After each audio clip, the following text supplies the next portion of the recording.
Was there a golden box of incredible power that went before the Israelite army and destroyed their enemies?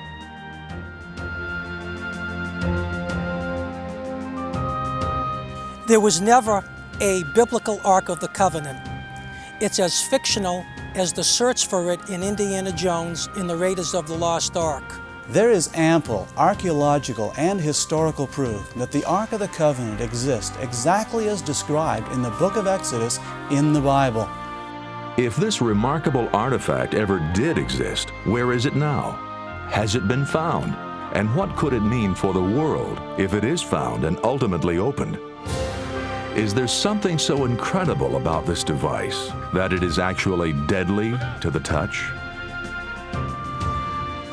There's absolutely no reason to imagine that the ark that was in the Temple of Solomon in Jerusalem in 586 BC, when that temple was destroyed, survives in any way, shape, or form. The ark or the chest that is described in the Bible, if it ever did exist, has long since been lost. The Ark of the Covenant definitely existed, and it's very probable that it exists today. Ever since Indiana Jones began his search for the fabled Ark of the Covenant, this long-lost and all but forgotten artifact of early biblical literature has taken on new life. A number of writers, adventurers, archaeologists, and theologians have, in recent years, claimed to have knowledge of the whereabouts of the Ark. Some are certain that it is housed in a small temple in Ethiopia. Others are convinced that it is still hidden away in a secret chamber beneath the Temple Mount in Jerusalem. Still others claim to have actually seen the Ark in a cavern. Each group cites specific proofs for their contention, and in the next hour we'll closely examine each of these proposals as well as a few others. But it's not just the argument about where it might be that gets our attention.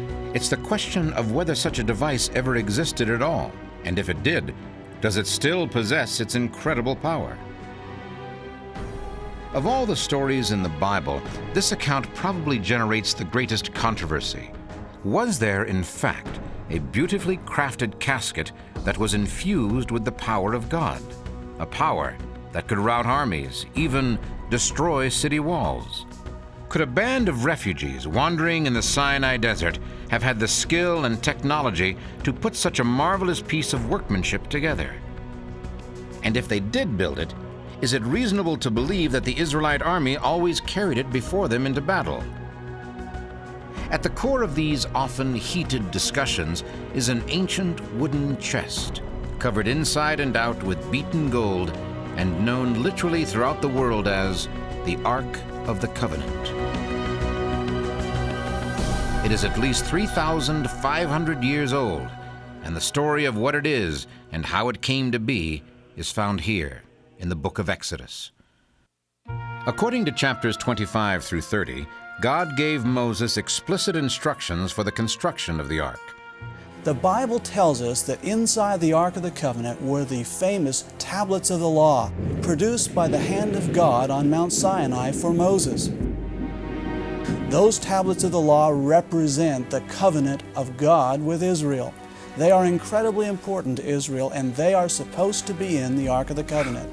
Also, a bowl containing the manna that God used to miraculously supply the food for the Israelites in the wilderness experience. Also, the rod of Aaron. These objects, together with the Ark of the Covenant, have been missing now for thousands of years. The holiest and most sacred objects of the Israelite people were always carried before them as a constant reminder that the Lord God dwelt among them. The fame of you both reaches into the tents of the whole nation. God has seen fit to bless our work. And He will bless this new work even more. For you are called upon to form out of the goods of the earth wood and stone, gold and silver, brass and iron, and cloths and skins, His holy objects, vessels and covers and instruments so sacred that their devising is out of God's own words, We are but simple workmen, Lord. We're not the great architects of Egypt. Please.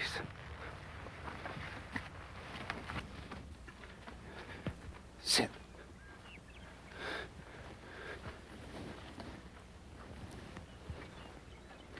First, God says you shall make an ark out of acacia wood, and it shall be 2 cubits and a half by length, and 1.5 cubits in width, and in height also 1.5 cubits. And inside it shall be covered with beaten gold, and the outside also shall be covered in fine gold, and rings of gold. So Moses ordered the work to begin. All the fabric of the tabernacle had to be made and dyed to just the right color. The woodworkers and the metalsmiths, the dyers, the tanners, stone cutters, and wool spinners worked from sunup to sunset. According to the Bible, the ark was finished and placed in the tabernacle. As serious scholars, we can all stop looking for that lost Ark of the Covenant and leave it to Hollywood, because that's where it belongs, in the realm of fantasy. As serious historians, we can accept the historical accuracy of the Bible and the general reliability of the Jewish traditional sources. There is both documentary and archaeological evidence to support the existence of Israel's King Solomon and Israel's renowned Ark of the Covenant. But what evidence is there that the Israelites had the technology to build the ark, and equally important, why was it so sacred to them? The technology existed at that time to build the ark. Similar gold-plated shrines existed in Egypt long before the time of Moses.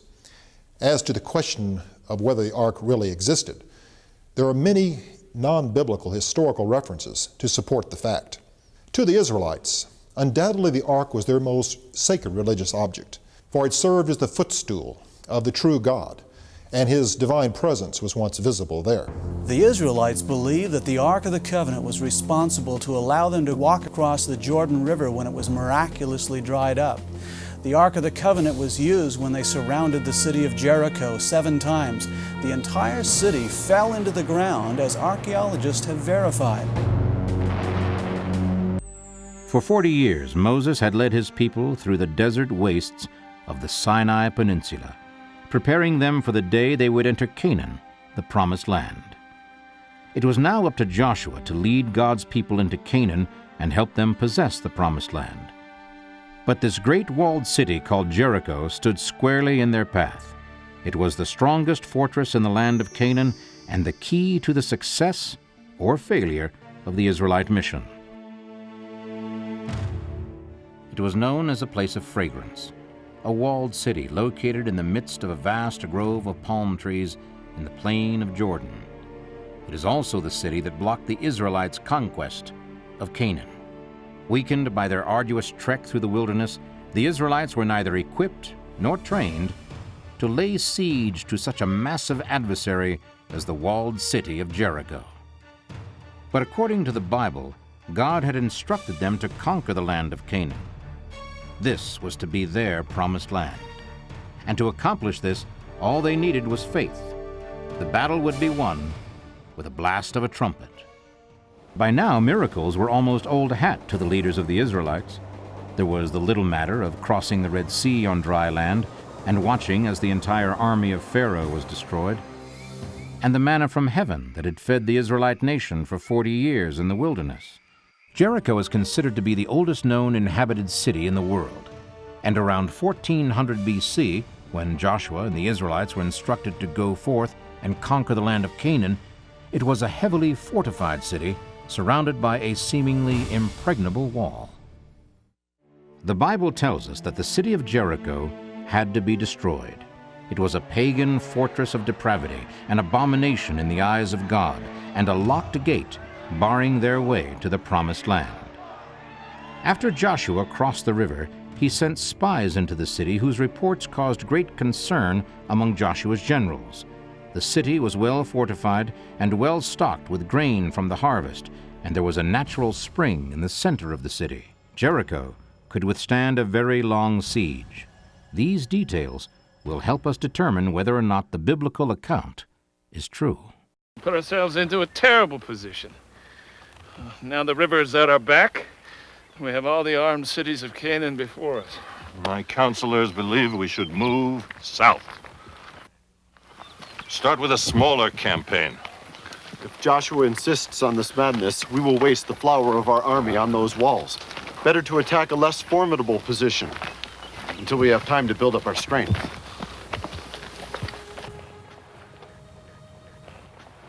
Good news. We have good news, worthy generals. The Amorite bastion is fat and ripe for an attack. When will that be, General? By the first of the new moon, brave Zebulon. That is a mere 7 days away. God made the entire universe in less than that. 7 days, and Jericho will be ours. Have you some news from the city? Would they give in without a fight? Are they asking covenant of us? They scorn us and our presence. They're as strong and well supplied as we had imagined. They could withstand a siege of years. Then how do we make this powerful pagan fortress ours? Surely not by throwing ourselves against those high and remorseless walls. With faith, my able and worried commanders. God has spoken to me. And I will tell you the plans, for we begin at the break of dawn. By your leave, mighty Joshua, we have less than 20% of our fighting men here. It will take weeks for us to strengthen our army. This victory will not come by the strength of our arms, but by the power of God. That is why there is to be no prize-taking, no looting, not one single omer of grain. No prizes, no rewards. If the city is full of grain, it would feed our people for months. Nothing, generals, is to be taken from the city. Our only purpose here is to destroy this abomination with the sword and with fire. Perhaps, great Joshua, we might know how the Lord would have us do his bidding. The ark will be called forth and placed in the center of the march. 7 priests with 7 trumpets will precede it. Each day, we will go forth in battle array and march around the walls once. No sound will come from the ranks. Only the blare of the trumpets will be heard. Joshua had just told his stunned generals the string of miracles that marked the Exodus right from its beginning was going to continue through at least one more spectacular event, and the Ark of the Covenant, which had been the centerpiece of so many of the miracles, was to assume that role once again. This would be its crowning achievement. For 6 days, the line of march went silently around the city walls, except for the sounding of the trumpets by the priests. Then, on the 7th day, the Israelites made 6 courses around the walls in complete silence. But at the end of the 7th march,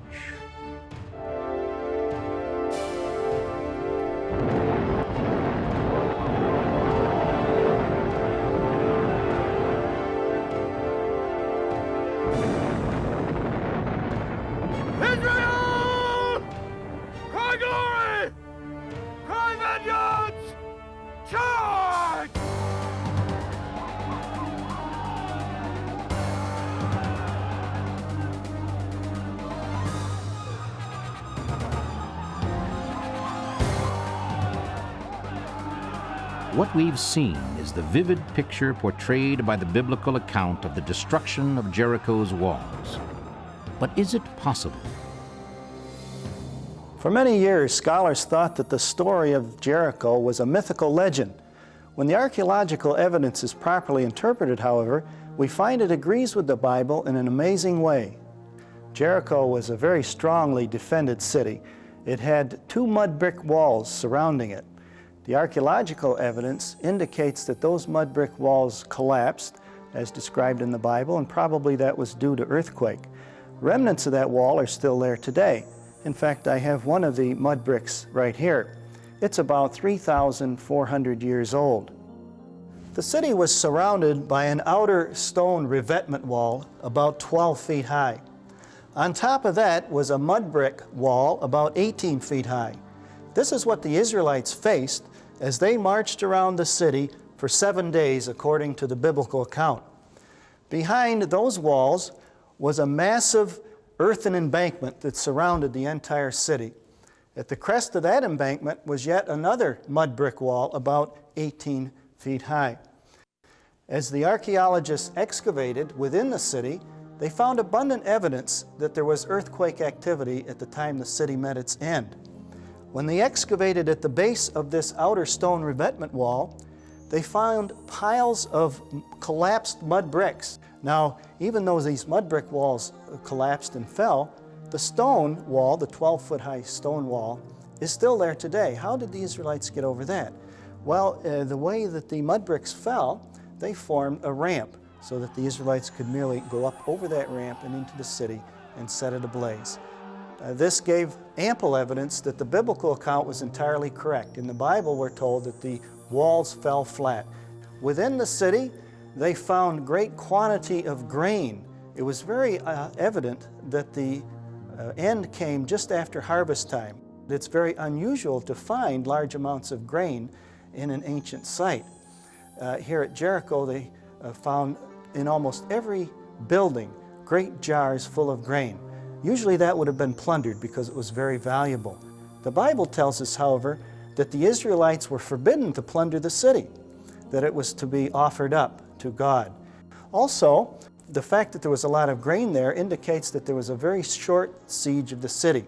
The Bible says the siege lasted but 7 days. All of the details that the archaeologists have found agree precisely with the biblical narrative. The ark was used in battle after battle, and won victory after victory for the Israelites. For 500 years, the ark was, for the Jews, the most precious and sacred object in the world. Not only did the Israelite army follow it into battle, the entire nation followed it to the Promised Land. As long as the people could see the ark, they were convinced God walked among them. It's easy to understand why the ark was of major significance to the ancient Israelites wandering in the desert without a homeland. But why should modern Israel, or Christians for that matter, be concerned about the ark? The book of Revelation speaks of the ark being seen in heaven. And I think Christians are excited about the ark because of the fact that it was a gold box. But to get excited about the ark and forget what it contained is like a bride getting excited about the box that the wedding ring came in. The ark was the Ark of the Covenant. The covenant was the 10 Commandments that were in the ark. So the ark contained the 2 tablets of God's law. Those 10 Commandments were an expression of God's character and His nature.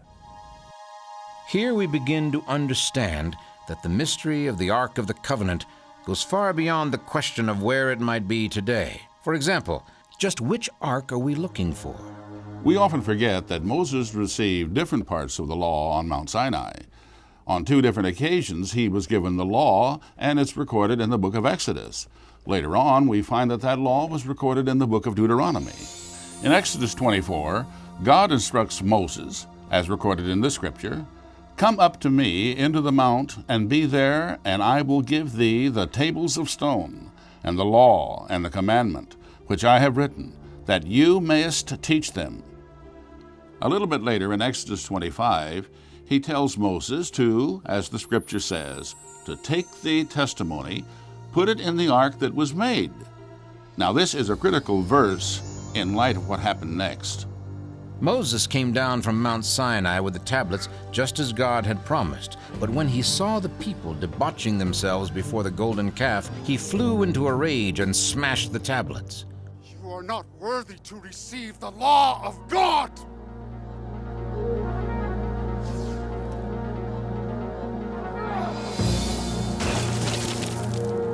After cleansing the camp of idolaters, Moses asked God to give his people another chance, which was granted. The Lord said to Moses, "Chisel out 2 stone tablets like the first ones, and I will write on them the words that were on the first tablets, which you broke."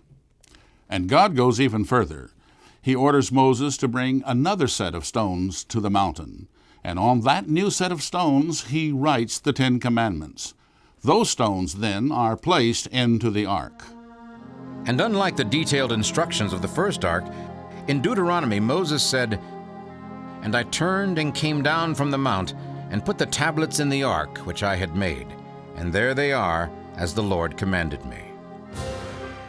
Not all Bible scholars agree that Moses talks about two different arks, although it's clear that there were two different sets of tablets. Can it be that there is more than one ark? Was there yet a third ark built by Solomon as a gift for Menelik, his son, by the Queen of Sheba? Or even a fourth ark, built by the Israelites as a decoy to prevent the real ark from being destroyed by the armies of Shishak? And what of the ark John the Revelator tells us he saw in heaven? Our search continues. A number of modern writers, adventurers, and archaeologists have suggested they know the whereabouts of the ark today. These locations range from a sunken island off the coast of Africa to a vault beneath Golgotha in Jerusalem. Interestingly enough, all of them seem to have some compelling historical and scriptural reasons for their conclusions. And there's even one area in which all the sources, the books of Kings, Chronicles, the Septuagint, the Talmud, and Josephus, seem to be in agreement: when and under what circumstances the ark was lost. According to 2 Chronicles, when Shishak, the king of Egypt, attacked Jerusalem, he carried off the treasures of the Lord and the treasures of the royal palace. He took everything. But if Shishak took the ark, which ark did he take? When David became the king of Israel, he brought the ark to his new capital with a great deal of fanfare. But apparently everyone had forgotten about the ark's great power and that it was forbidden for any but the Levites to touch it.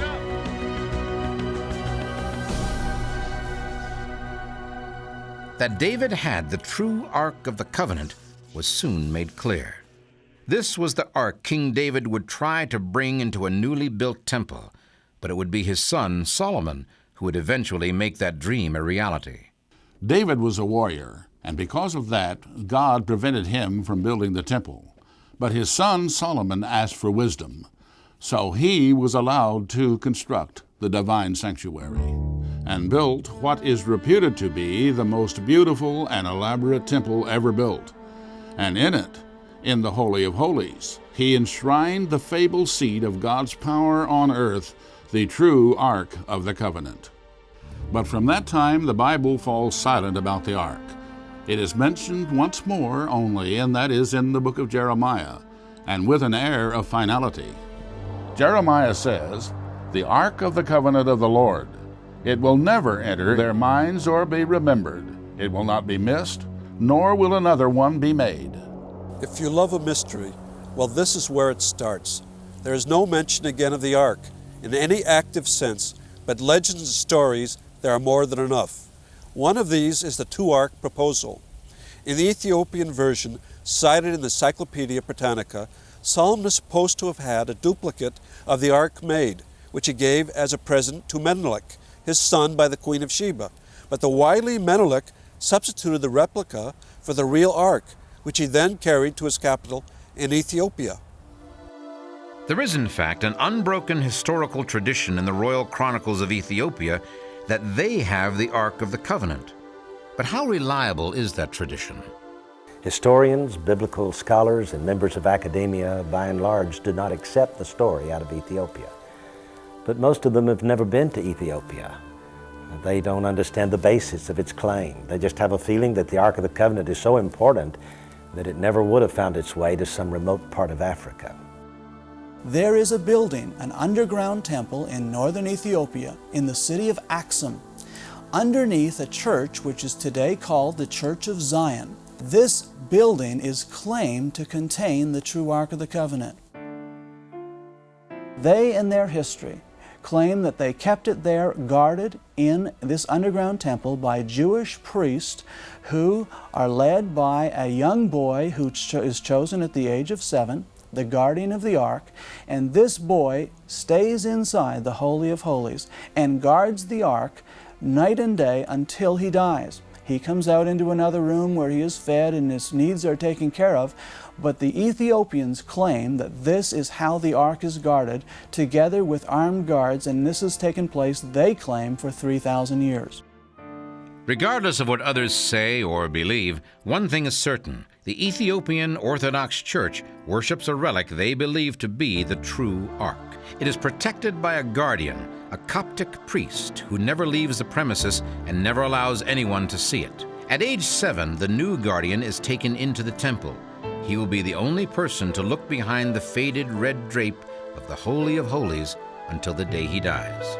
Other Christian churches throughout Ethiopia also have replicas of the ark tucked away in a room they also refer to as the Holy of Holies. Should something happen to this replica, the church is considered unconsecrated. Even the replicas are considered so sacred that people will wait for hours just to be touched and blessed by their guardians. There can be no doubt that the Ethiopians regard their possession of this holy relic not as a legend, but simply as history. We are by now in the compound of the monastery church of St. Mary, and this is blessing for you. Welcome to the monastery church of St. Mary and to the Holy Ark of the Covenant. Is there any evidence that would back up the Ethiopian history outside their Kabr Nagast? Well, I have a photo here, and this photo is of a mural that is found in Addis Ababa, the capital of Ethiopia. This mural shows the Queen of Sheba's marriage to King Solomon and the ark being taken down to Ethiopia where it was left. I'm holding in my hands a document from the Ethiopian government. This is the communist government of Ethiopia that talks about Ethiopia's history. It claims that they do have the Ark of the Covenant. We know that in 1936, there was an attempt by Mussolini and his Italian troops that were invading Ethiopia to capture the Ark of the Covenant. This object, according to the B'nai B'rith Messenger magazine, in 1936 was moved to protect it from being captured by the Italian army. In 1965, as related to us on a program by Prince Mengesha Sevanun, the Governor General of Ethiopia. He, as a royal prince and as well as being royal Governor General, took Queen Elizabeth II of England in 1965 on a royal tour of Ethiopia, and he told us that he took her in to visit the Ark of the Covenant. The Ark of the Covenant is in the basement chambers of Zion of Mary Church in ancient Axum. The Ark Guardian, the priests, my father, and Emperor Selassie told me it's the real Ark and that it's there. Many famous people have visited the Ark at the church, including Queen Elizabeth II and Prince Philip in 1965. To date, well over 100 of the most powerful people in the world have visited Ethiopia for the express purpose of seeing the Ark. Could it be that heads of state still seek the Ark for its supposed power to destroy armies and protect whoever has it in their possession? What seems certain is that there is, in Ethiopia, an object that looks like the Ark, and that the vast majority of Ethiopians from the royal family on down believe to be the genuine Ark of the Covenant, based on a continuous, unbroken tradition that goes back thousands of years. But is there any evidence, any proof in that tradition to support that belief? There are huge problems with this tradition. One being that the city of Axum did not exist during the days of King Solomon. It dates back to about the 2nd century BC, but certainly not 10 centuries before Christ. And for this reason, most academics have dismissed the story. It is very clear, however, that the Ethiopians don't dismiss it. In fact, they not only believe the Ark exists there today, many of them give their lives in serving what to them is the holiest of holy objects. The people who doubt the theory that the Ark of the Covenant is in Ethiopia have not been to Ethiopia and seen the people worship at the site that they believe contains the actual Ark of the Covenant. They are committed. There are over 50 million people that believe that the Ark of the Covenant is there. This isn't some loose legend that was spawned or came about. I think it has to have some basis in history because these people have a firm belief that the Ark of the Covenant is there. But if the city of Axum didn't exist at the time of Menelik, and the Ark somehow left Jerusalem during that period, Doesn't that mean the Ethiopian tradition is simply a myth? Actually, it's not necessary for us to believe that Menelik took the Ark of the Covenant during the reign of King Solomon. There's ample evidence that the Ark of the Covenant left Jerusalem some 300 years later. The research eventually led to a particularly violent time in the history of Israel, as recorded in the Bible, the reign of the idolatrous King Manasseh, who, among other blasphemies, installed a pagan idol in the Holy of Holies in the temple. King Manasseh practiced wizardry and sorcery. He even brought pagan idols into the temple. The loyal priests wouldn't have allowed this. They would have taken the Ark of the Covenant someplace. That's certainly a reasonable assumption. But move the Ark where? And what evidence is there that something as sacred as the Ark of the Covenant was ever taken out of the temple by the priesthood? A Jewish temple was built outside of Jerusalem during the First Temple period. Now, this is an extraordinarily important development. There would seem to be no justification for the construction of a temple anywhere outside of Jerusalem. If you look at the biblical text on this, you'll find that the reason for the building of the temple in the first place is stated very clearly. I had it in my heart to build a house of rest for the Ark of the Covenant of the Lord. Further investigation shows that the temple was built by the priests who fled from the wicked reign of Manasseh. Dr. Adolf Hanna has personally been involved with the archaeology of Elephantine Island for over 20 years. According to Dr. Hanna, writing has been discovered that indicates the Ark of the Covenant was there and rested in this temple. This temple was built to the same dimensions as Solomon's temple in Jerusalem, but it was eventually destroyed. Why was it so completely destroyed? And by whom? There was a conflict between the Jews and the Egyptians. It was standard practice for the Jews to sacrifice a ram every morning at sunrise. But this just happened to be the Egyptians' favorite god, Khnum. They didn't appreciate their god being killed every morning. The Jewish community was simply no longer welcome on the island of Elephantine. The Ark, if it was here, vanished once again along with the people.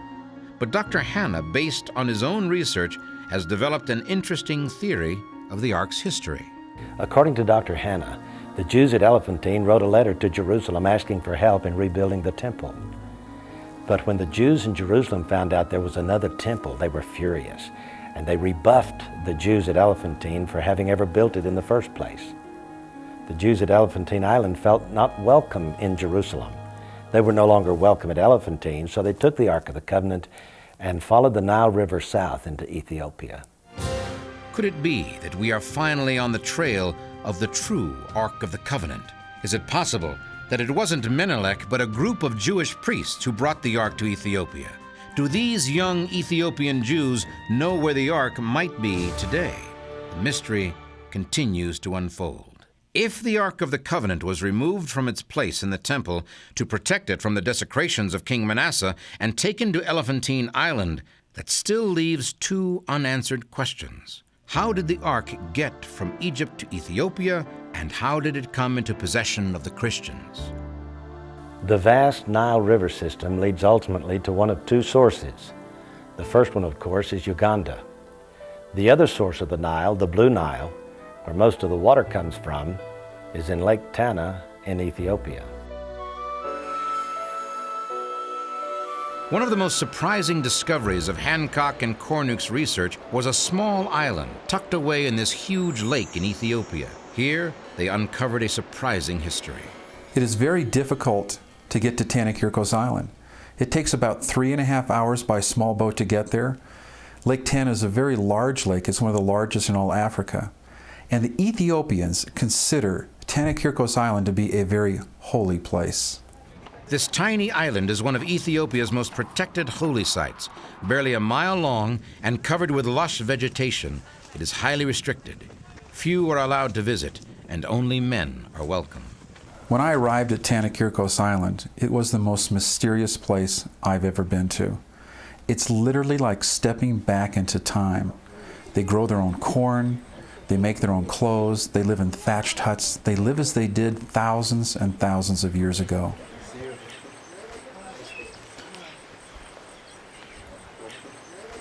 The monks that live on the island were once brought there by their parents in hopes that they could be worthy to live on the island where the Ark of the Covenant sat. Is it possible that these holy men, who still practice rituals thousands of years old, have reliable information about the Ark of the Covenant? They said when the Ark of the Covenant was first brought into Ethiopia, it was not taken to Axum first, but was brought to the island of Kirkos on Lake Tana, where it was venerated for hundreds of years.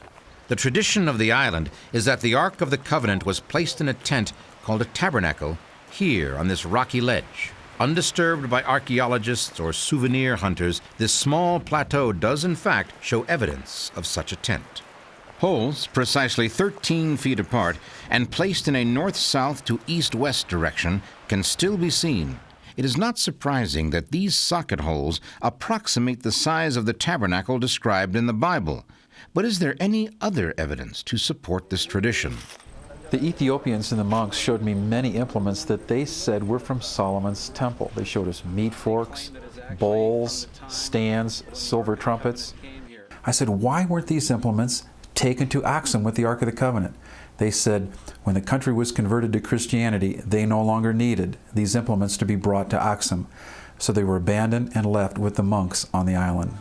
According to the monks, this large brass dish, called a gomer, used in the blood sacrifice, this stand, and these large meat forks, also used in the blood sacrifice, are all artifacts that were left behind.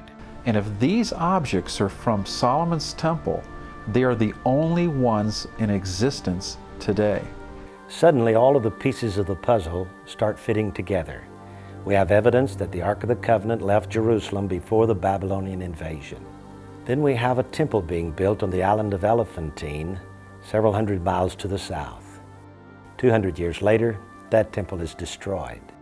And about the same time, we start hearing of the Ark of the Covenant in Ethiopia on the island of Kirkos. The monks there say the Ark was there for 800 years, until the Christian king came and took the Ark to Axum. I've heard stories, wild stories about the Ark and where it is and where it's been taken. The Ethiopians are firmly convinced and have convinced me that they have either a most incredible replica of the Ark of the Covenant or they actually have the real Ark of the Covenant as mentioned in the Bible. This is an intriguing account of where the Ark of the Covenant might be located. But before we accept it as gospel, perhaps we should examine the even more provocative Israelite account. This tradition begins in 586 BC when the Babylonian king Nebuchadnezzar and his armies were about to deliver the final destructive blow to Jerusalem. According to Jewish historians, this was anticipated, and the temple priests took precautions to protect the Ark. The sins of this people must truly be an abomination in God's eyes. It is just a matter of hours, perhaps even minutes, before Nebuchadnezzar and the raging Babylonians are in upon us. We must not let the Ark fall into the hands of the pagan. We must take it to Solomon's vault. The 6 of us are too old to carry the Ark in the way that God instructed Moses. We are young, Holy One, and waiting to serve God. Give us your blessing and your order. I send you to your death. You must be sealed within the tunnel. My brother and I have lived our lives in the temple. We would end them here before any place in the world.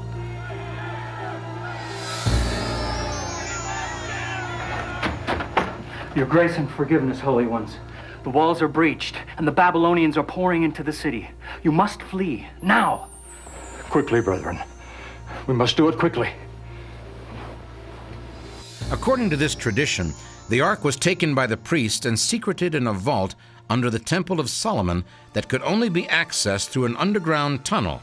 It was thought lost forever, until now. The most important evidence that the Bible is literally true could come from the rediscovery of the Ark of the Covenant. That's why so many have looked so hard for it. But is there any way to reconcile the two traditions? Could there be an Ark both in Ethiopia and under the Temple Mount? When the Queen of Sheba visited Solomon in Jerusalem, she had an affair with him, and the payment was the Ark. She demanded the Ark, And she took the ark back to Sheba, which is Ethiopia. Before that, it was called the Ark of the Lord. After that, it was simply called the Ark.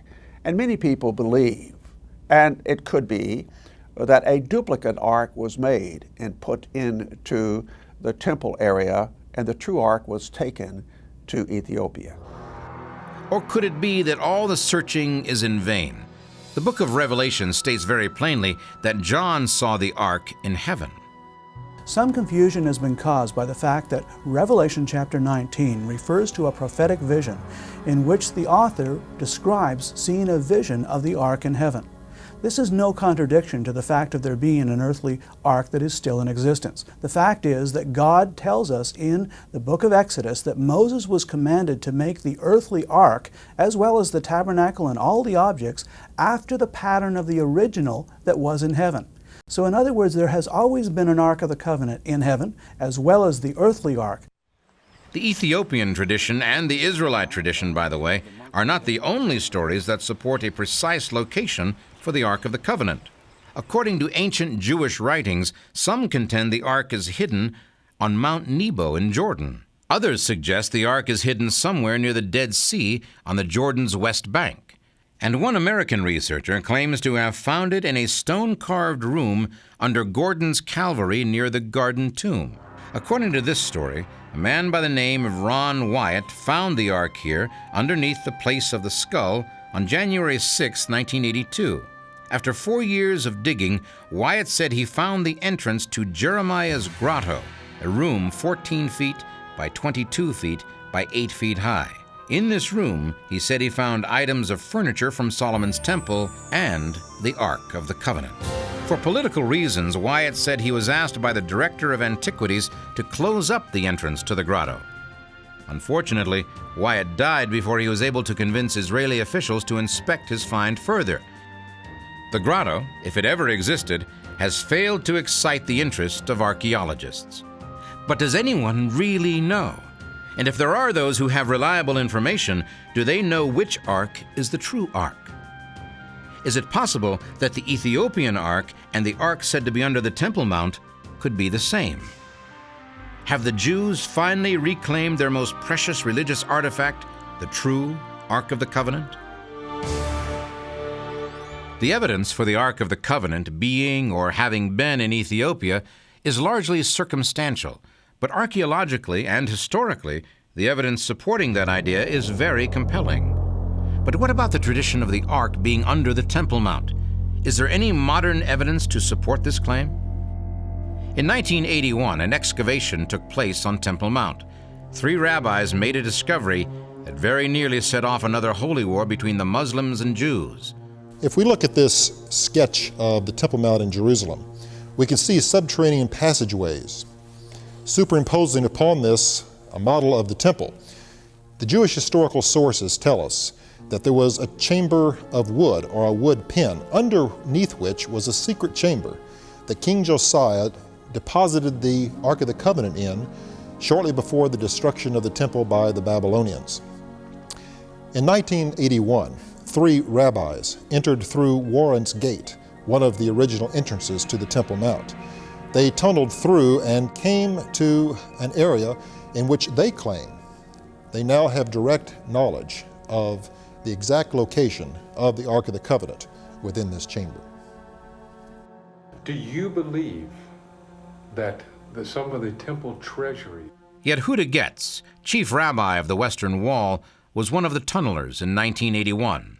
Rabbi Getz states that he has found the Ark of the Covenant and its contents, including the original 10 Commandments, hidden for over 2,500 years in a secret vault beneath the temple. These incredible discoveries were also witnessed by Rabbi Shlomo Goren. We were excavating under the Temple Mount in Jerusalem when we came to an underground room deep beneath and in the direction of the Holy of the Holies. And it was the Ark of the Covenant that Moses placed in the 10 Commandments. When we came close to the Holy of the Holies, the Arab management of the Temple Mount they decided to stop our diggings, and they erected a wall in order to stop us from getting to the Holy Ark. As to the contention that the ark under the Temple Mount is a replica, the same contention might as easily be made concerning the Ethiopian ark. There is really no other basis to support the Ethiopian claim than the Ethiopian traditions. And in fact, there are a great many replicas of the ark throughout the churches in Ethiopia that preserve this tradition. The evidence rather strongly supports the real ark being under the Temple Mount. So the evidence and the testimonies for the ark being under the Temple Mount are also very compelling. Is it possible that two arks were made and both have been found? The greatest Jewish rabbi in history, Moses Maimonides, in around 1200 AD, wrote a 14-volume series called the Mishnah Torah to codify Jewish law. In one of those 14 books, called the one that is dealing with the rebuilding of the temple, he tells us that there is a Jewish tradition handed down by the rabbis and the Talmud that Solomon was commanded to make a second ark, and that this second ark was sometimes used and taken out in battle. There is no additional evidence beyond this tradition, but there certainly is a written confirmation that there was a tradition of two arks. Modern researchers are faced with the possibility that there have always been two arks, both sacred, both constructed by God's command. Could this be true? Is it possible that one contains the tablets prepared by God and broken by Moses, and the other, the tablets prepared by Moses and written on by the finger of God? If so, would one be considered more holy than the other? Is it even possible that both arks might now be back in Jerusalem? The black Jews of Ethiopia were rescued from persecution and death by an heroic airlift of the Israeli military during the violent closing days of the Ethiopian Civil War. This is a well-attested fact. But could it be that there was another rescue that took place about the same time, a rescue that has largely been kept a secret?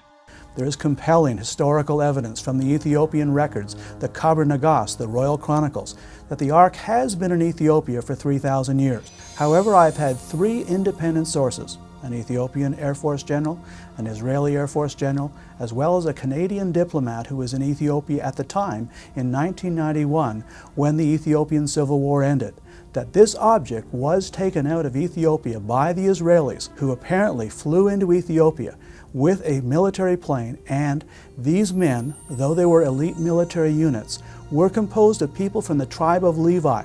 According to the scriptures, only those from the tribe of Levi were allowed to touch the ark in the sense of carrying it by carrying the staves without touching the actual body of the ark. According to these rumors, the ark was taken secretly to Israel, where it remains waiting in secret until the time when the temple will be built and the ark would be placed once more in the Holy of Holies. The Levites, we were told, were specially trained members of the Mossad. They made the entire trip standing up, their legs in braces. Could it be that the Levites of today still respect the historic power of the Ark of the Covenant? According to the report, at no time was the ark allowed to touch the floor or the ground until it was placed in a specially prepared site. According to our sources, the ark was returned to Israel with the full knowledge and cooperation of the Ethiopian government, and the Ethiopian Jews who were rescued are among those in Jerusalem who are now preparing to rebuild the third temple, which, according to tradition, will be the final resting place of the true Ark of the Covenant. One of the most exciting events on the horizon today is the emergence of a temple being rebuilt in Jerusalem. And this is the third of three major events in Israel: the reestablishment of the nation Israel, the regaining of biblical Jerusalem by Israel, which happened in 1967, and now they are preparing to build the temple. This whole event is all tangled up with their messianic expectation, and to a biblical scholar, it's one of the most exciting things on our horizon. The key to our direct relationship with God is the Holy Temple. And the main way that we are going about this is by actually producing, restoring, creating the vessels that can be used in the temple. Of the 93 basic categories of vessels that are described in the Holy Sources, we have so far created almost 60 vessels made of gold, copper, and silver, according to the original source material and based on the complicated nuances and requirements of Jewish law. While our itinerary includes many of the vessels that are described in the holy sources to be used in the temple, the ark is one item which is not on our itinerary for recreation because we are aware of the location of the original, which was hidden in the time of the first temple before the first destruction. The evidence seems very strong that the Ark of the Covenant has indeed been found. But if it has, those who know of its precise location are still keeping it a secret. Is it possible that someday, soon, perhaps in our lifetime, the Ark of the Covenant with its precious artifacts will be brought out to a waiting world? What will it mean for all mankind if the actual covenant revealed to Moses is suddenly before our very eyes? Will it still have power to strengthen armies as it did the armies of the ancient Jewish nation? Or will it simply empower Judeo-Christian faith as it has done for the Ethiopian Christians and Jews for the past 3,000 years? What could this remarkable artifact bring into our lives? The answer to that question is definitely worth considering.